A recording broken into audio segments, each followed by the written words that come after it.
Olá, amados. Vou falar para vocês hoje aqui alguns detalhes sobre a travessia do Êxodo, do Mar Vermelho, né? O Êxodo do povo de Deus do Egito. Acompanhe conosco alguns detalhes. O primeiro detalhe é sobre dois períodos de tempo, 400 anos e 430 anos. Há um debate sobre esses dois períodos de tempo de Israel peregrinando no Egito. Então, como harmonizar? Foi 430 anos ou foi 400 anos? Paulo parece apontar que foi 430 anos. Alguns teólogos liberais, eles olham para os 400 anos como algo simbólico e algo não seguro, né? Mas o comentário bíblico Andrews, ele é muito eficaz em apresentar bons argumentos de que os 430 anos e os 400 anos terminam na mesma data, o Êxodo. Só que os 430 anos começam com o chamado de Abraão em Gênesis 15, será a tua terra, a tua parentela, né? Em que Deus chama Abraão. 30 anos depois, Abraão tem Isaac. E ali, no desmame de Isaac, que durou 3 anos, começou os 400 anos.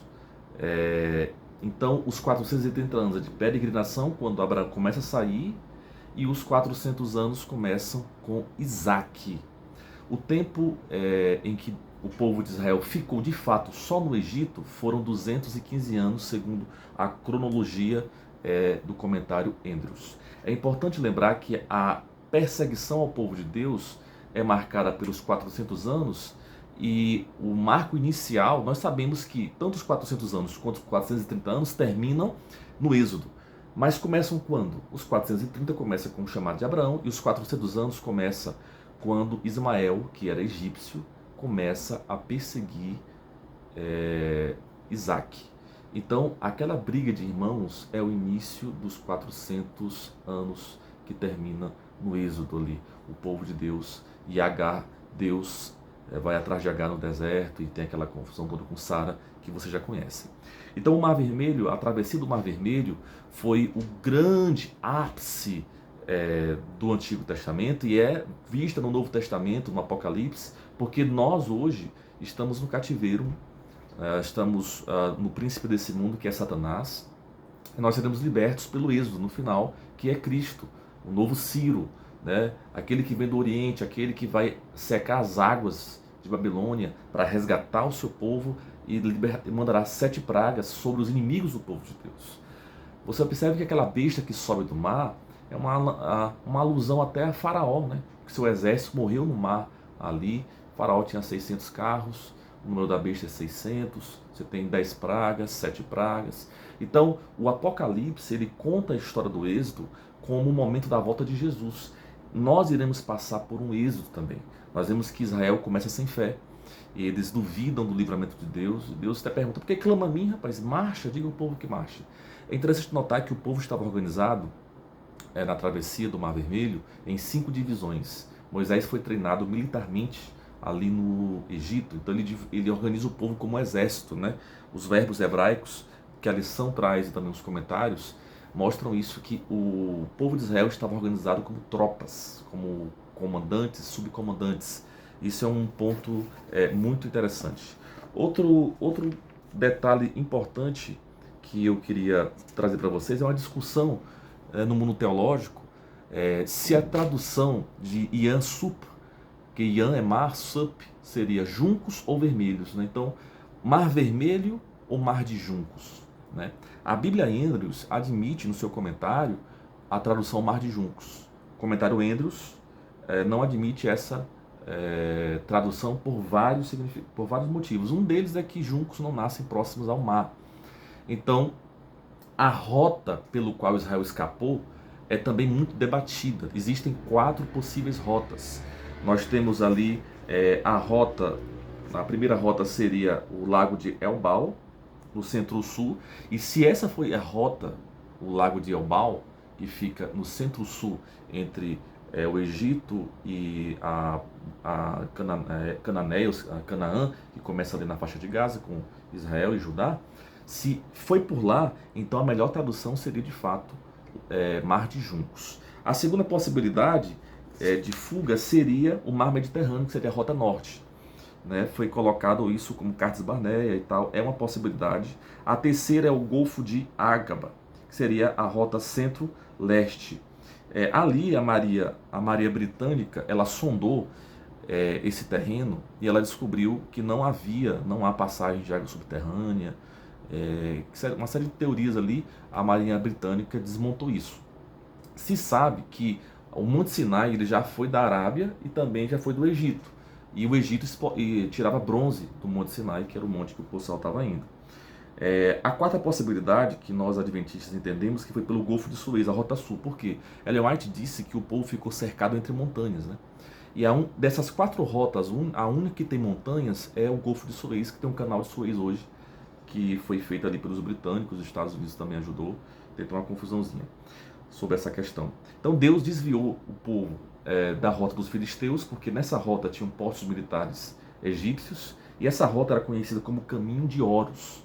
Né? Então o povo ia ver a guerra, ia ver os exércitos egípcios ali. Interessante por quê? Porque Faraó ele deu a ordem, então eles poderiam passar por ali. Porque ali tinham bases egípcias no Caminho de Horus, que era o caminho dos filisteus. Tinham bases egípcias ali, bases do império. E eles estavam autorizados aí pelos comandantes oficiais e pelo faraó. Só que parece que Faraó esperava que eles voltassem. Porque depois de tudo, depois que eles fogem, que eles saem, Faraó vai atrás deles e diz, olha, vocês podem não voltar mais. Né? Então parece que ele esperava, né? Os oficiais esperavam que eles voltassem. E parece que Moisés não deixa claro que eles iriam nunca mais voltar. Então tem essa questão também envolvida aí nessa questão. Um cálculo interessante é que Êxodo 13:18 mostra que o exército Israel estava dividido em 5 divisões. E ele faz um cálculo interessante. Se de fato Ellen White estaria correta ali na sua visão, e as provas todas das traduções hebraicas e etc., e vários comentários apontam que foi ali pelo Golfo de Suez, onde Israel atravessou seriam 16 quilômetros de travessia. O comentário Andrews ele calcula que teria sido feito em 8 horas. Se o povo tivesse organizado em 5 divisões, é interessante que cada divisão poderia ter fileiras de 600 pessoas lado a lado, que significariam 800 metros de largura. Cada uma das 5 divisões teriam 402 mil pessoas. Lembrando que a Bíblia diz que saíram 600 mil pessoas a pé. Só homens, fora mulheres e crianças e idosos. Né? Se você considerar que eles estavam marchando no ritmo mais lento, na marcha dos idosos e crianças, e não na marcha dos homens, o cálculo aponta que a travessia poderia ter sido feita em 8 horas a 12 horas, os 16 quilômetros, 30 minutos para cada 1,5 km, considerando a marcha dos mais idosos e das mulheres grávidas também ali. É um cálculo interessante, não é dogmático isso, mas é só uma curiosidade que se tem. Outro ponto estabelecido na lição dessa semana, que eu queria apresentar para vocês, é a questão dos primogênitos. Né? Os primogênitos, eles foi uma celebração que está ligada à Páscoa, pertence ao contexto da Páscoa, junto com os pães asmos.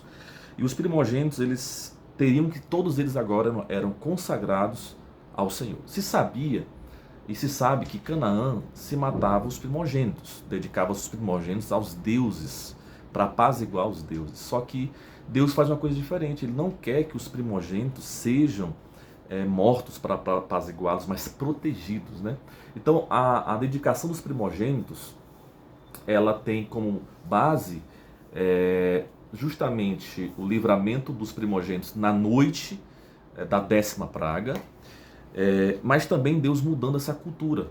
O povo de Israel, Deus proibiu ele de matar os seus filhos, como Baal e etc. E isso começa em Isaac. Deus manda matar Isaac, que era o primogênito de Abraão, mas na hora Deus tira, não é você que vai morrer, é o meu filho. Ou seja, o primogênito, ele simbolizava também ali, apontava um tipo para Cristo. E Apocalipse chama Cristo de o primogênito da criação.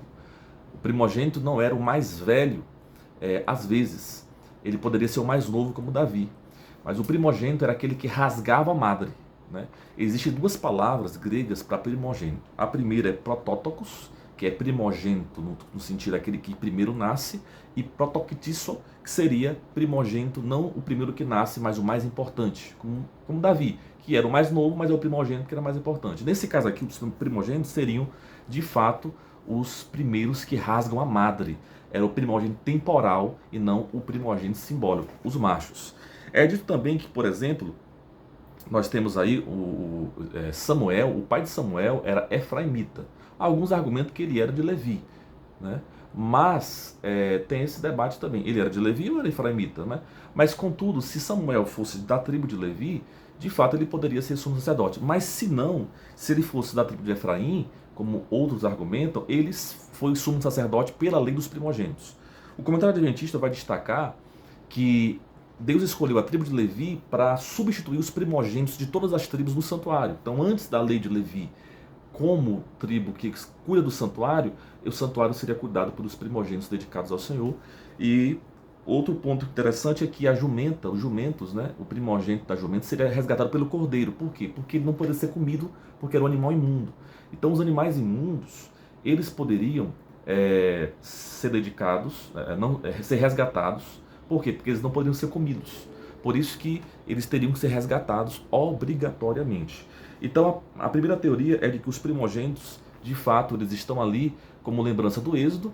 Segunda teoria, como Deus encerrando a cultura cananeia de matar o primogênito e os seus filhos para apaziguar Deus.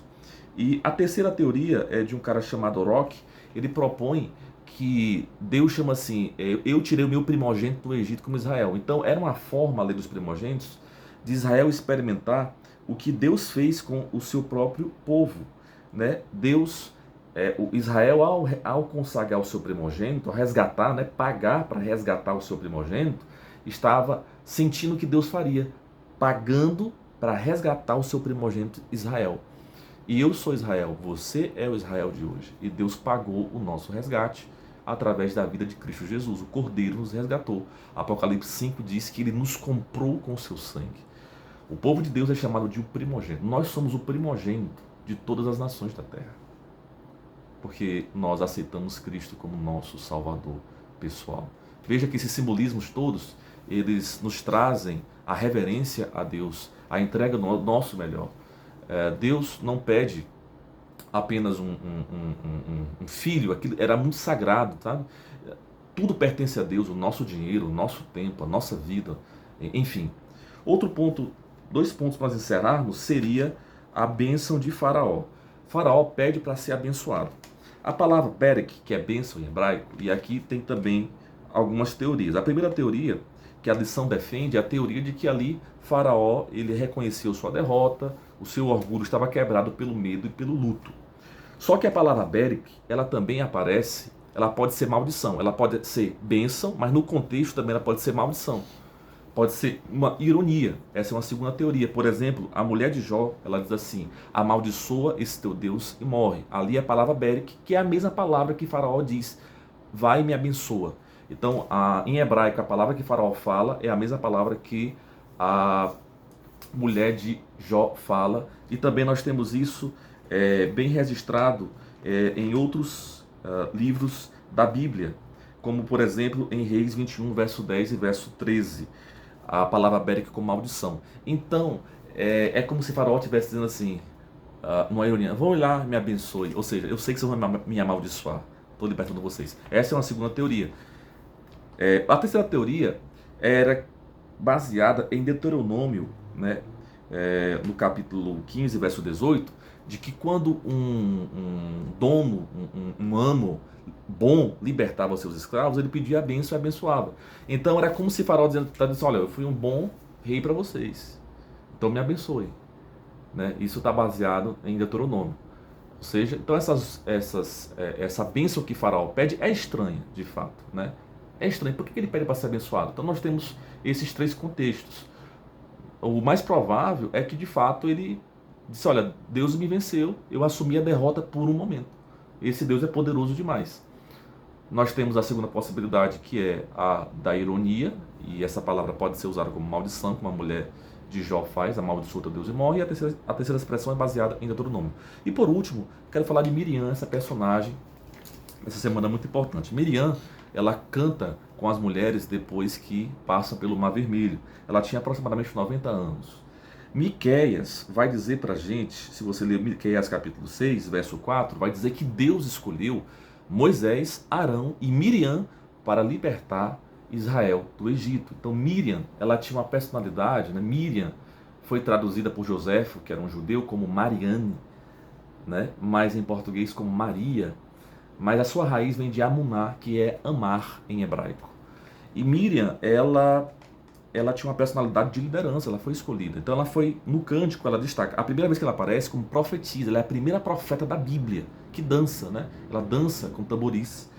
E essa dança, ela dança com tamboris, a palavra tamborim é tof em hebraico, que significa tambor de mão ou pandeiro. E isso era muito comum, Davi dançou, era uma dança de gratidão, de adoração, não eram as danças como tem hoje, o funk, sensuais, danças que não tem a ver com adoração, era como o funk, como outras danças que promovem a imoralidade sexual, os prazeres da carne, eram danças isoladas, danças em que eram gratidão a Deus e aceitas por Deus. Naquele momento, o Espírito Santo toma Miriam e ela, como profetiza, dança com as mulheres e incita as mulheres ali naquele louvor, e ela repete a estrofe, a primeira estrofe do cântico de Moisés. A dança e o cântico dela representam a santidade e gratidão a Deus. Hoje as danças estão corrompidas, por isso nós nos afastamos delas, e hoje na nossa cultura a dança ela está muito ligada à prostituição, aos prazeres da carne, à bebida alcoólica, enfim, à vida longe de Deus. E Miriam, ela vai dizer uma coisa interessante para nós, ela é colocada como irmã de Arão, talvez porque alguns autores dizem que aqui já estava prevendo a divisão dela com Moisés lá na frente, né? Ela não está ligada a Moisés aqui em nenhum momento, é irmã de Arão, né? Talvez porque ela fosse mais velha, talvez porque Arão fosse mais velho. A outra teoria é porque eles talvez estivessem no mesmo patamar, Moisés e ela e Arão na hierarquia, tipo um triângulo ali, tá bom? Então Miriam, ela foi uma mulher, e ela é reconhecida pelos seus próprios atos. Ela, lembra, foi a primeira libertadora. Antes de Moisés, é ela que salva Moisés, Deus escolhe ela. E ela provavelmente levou muitas mensagens de esperança ao povo de Israel. Meus amados irmãos, é muita coisa. Eu procurei trazer alguns detalhes para complementar aqui o estudo da lição. A lição está excelente. Eu quero terminar com um texto da Sra. White, que ela diz assim: Deus estava, na parte de sexta-feira, com os israelitas, apesar da pouca fé que tinham. Ele desejava ensiná-los e guiá-los em como pensar e agir com seu povo escolhido. Deus guiou pacientemente e os direcionou para um local em que encontrariam menos desafios. Agora Ellen White comenta: os israelitas tinham pouco conhecimento de Deus e a fé nele ainda era bem pequena, e teriam ficado aterrorizados e desanimados. Não tinham armas nem o costume de guerrear e estavam deprimidos, com depressão por causa do longo período de cativeiro, além da responsabilidade que tinham com as mulheres e os filhos, ovelhas e gados. Ao guiá-los pelo caminho do Mar Vermelho, o Senhor se revelou como um Deus de compaixão e juízo, um Deus amoroso. Ele sabia que o seu povo estava fragilizado, era um povo que tinha pouca fé, era um povo com bebês espirituais, estavam escravizados, não tinham fé, e Deus deu a sua graça. Por que Deus salvou Israel? Se eles eram murmuradores, eram fracos, cheios de preocupações, não foi pelos méritos de Israel, mas pela graça de Deus. Um Deus que vai atrás do seu povo, que não esquece do seu povo, que com mão poderosa livra, um Deus que guerreia pelo seu povo, um Deus que enfrenta todos os deuses, um Deus que abate e destrói os carros no fogo, como diz Salmo 46, né? Para nós confiarmos nele, porque aquietai-vos e sabei que eu sou Deus, sou exaltado nas nações. Então Deus é o Deus de toda graça e o Deus de todo poder. Deus nos abençoe e que essa lição seja uma bênção na sua vida.